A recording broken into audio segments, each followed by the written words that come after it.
this worked example, I'm going to be taking another look at a cylinder. Now, if you remember on my first presentation I did on turning points in calculus, I actually did a cylinder there which had an open top.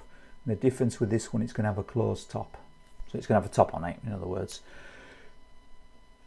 So because it's a very similar exercise, I'm going to do it relatively quickly, get through it quickly, and then you can just use it for helping you to cement what you've learnt already, really.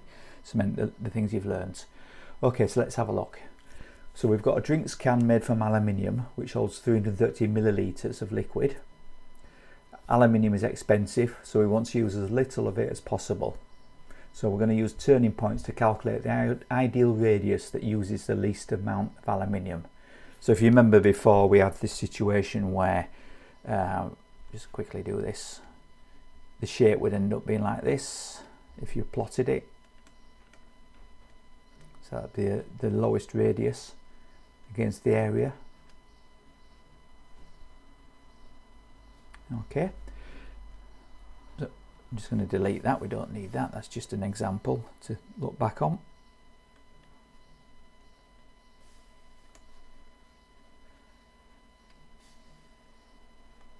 Okay, so what we're going to do is we're going to look for that null point where it turns the corner, where the gradient is 0. Now the convenient thing of using 330 millilitres is that 330 millilitres is equivalent to 330 centimetres cubed.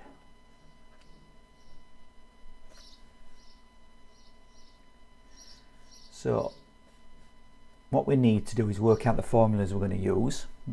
So it's very similar to the example. I'll just explain it in a second. So the area equals, this is the surface area of the can, will equal 2 pi radius squared plus 2 pi radius times the height. So let me explain what I've done there. So what we've got here in this first bit is the two ends. So if you remember on the last one we had pi r squared because there was only one end. This time we've got two, so we've got the top and the bottom, so that makes two of them, add 1 plus 1 is 2, of course. So that's our two ends. This bit is, now as you be aware, the circumference, so we want this end bit, the cylinder part, so we know it's going to be the circumference times the height. So if you rolled it out, flattened it out into a flat plate, that's the size of plate you would need to make the cylinder. So obviously it's pi d, but we don't want to work in terms of d, we want to work in the same variable, so we're going to work in radius, which is 2 times r, so that's where your 2 comes from. Okay, so that's straightforward. Now one for the volume. So the volume is pi r squared times the height. So that's your area of the bottom times the height. So it's your standard method of finding the volume of a shape, is the area of one side times the height. Okay, now this all equals 330 for 330 cubic centimeters. So if I rearrange this, we will get h equals, let's do a bit of a therefore h equals 330 divided by pi r squared. Okay, just that formula rearranged. Okay, so now I can take this and substitute this into here. And if you remember, the reason we do this is because we've got two variables at the moment. We've got r for radius, h for height. The easiest way of doing it is to get rid of this variable. So now we've got a new area equals, so 2 pi r squared plus, so I'm going to substitute in for h, I'll put it in brackets to start with,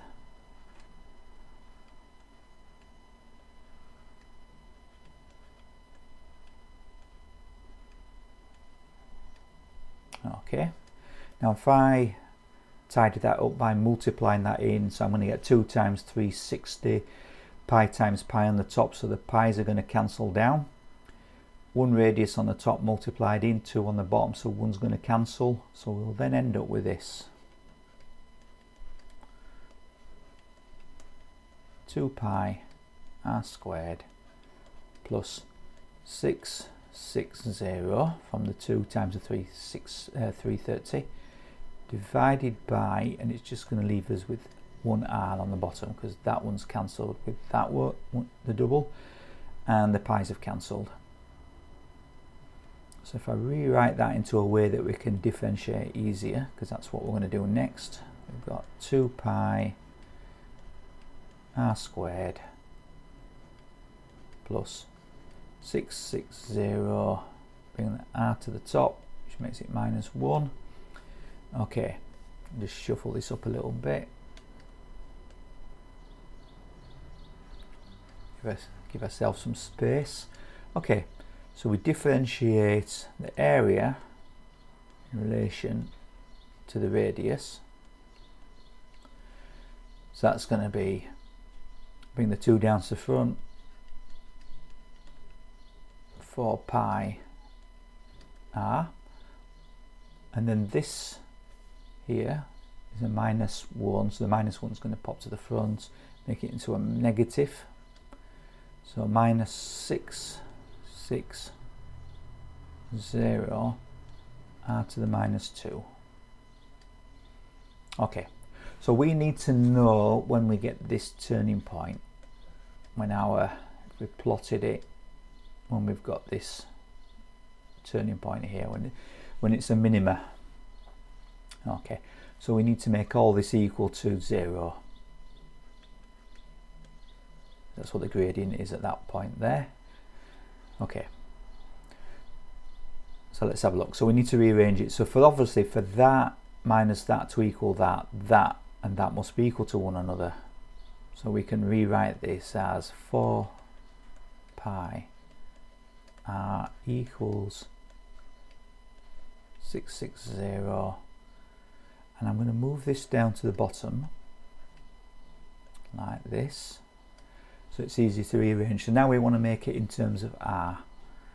Okay, so we end up with, let's do some more shuffling up.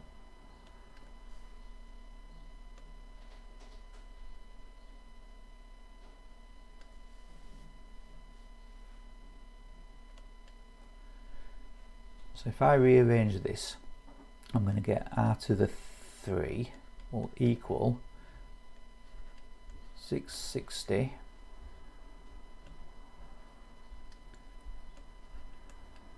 divided by 4 pi. So what I've done is I've multiplied through by radius squared, so it's brought it to this side, and then I've taken the 4 pi to this side. Obviously I can cancel down 660 by 4 pi, that will simplify it. So what that means is then, so r is going to equal cube root of 660 divided by 4 pi. So if I do the maths with that, I get r equals 3.75.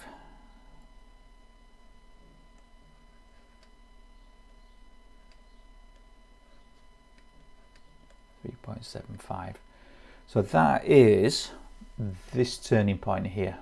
That's when the gradient is 0 at that point. So that's the minimum amount of material. Now obviously to make a aluminium can, we need 2 measurements. We need the radius and we need the height.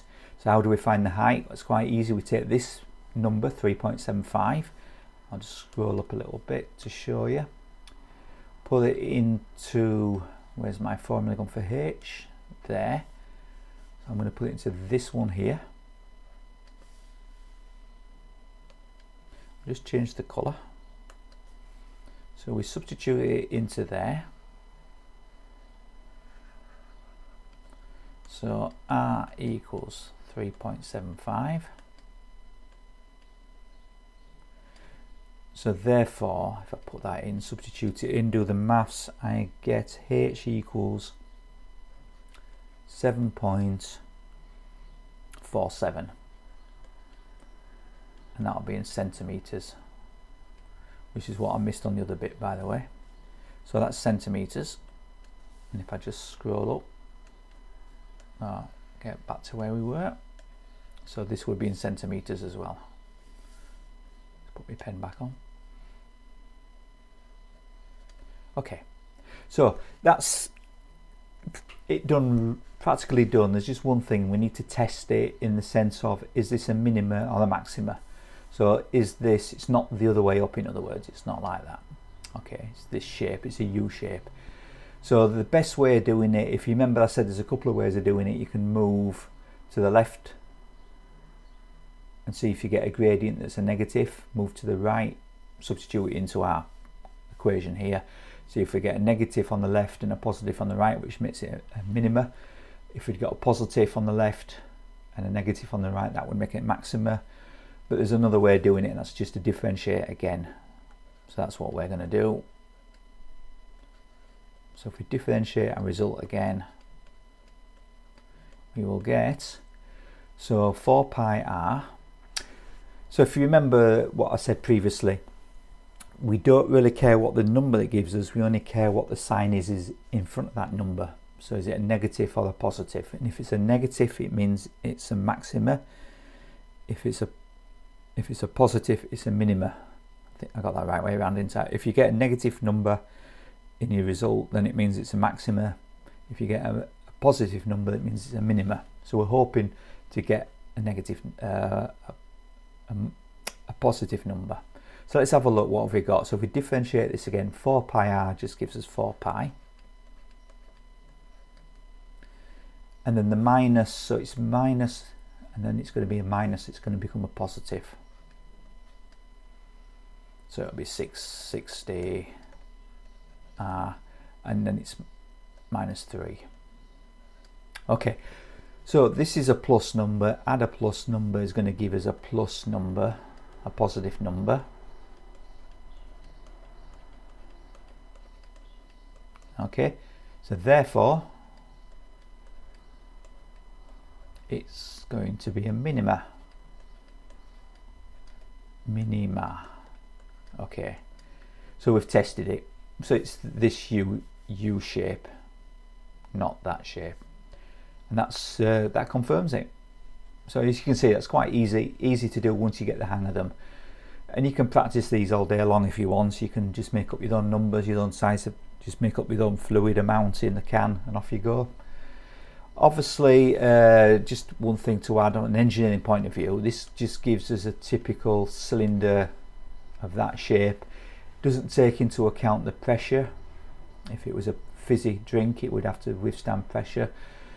And we've made an assumption that the tin can is of the thickness of the material. We've not taken into account, we've just treated it as a nominal thickness. Obviously, if it was a pressure vessel, it'd have to be thicker. And as you'd be aware that quite often, if you look at a drinks can, it's usually got a dome top on the bottom. It's domed in, so it can deal with the pressure better. Makes it a bit tougher. The sides not quite straight, either they have a bit of a dome on those as well, just basically to make it a bit stiffer. So there's a bit more to it than just this that we've done, but it gives you the basics of the idea of how it works. Okay, thank you for listening.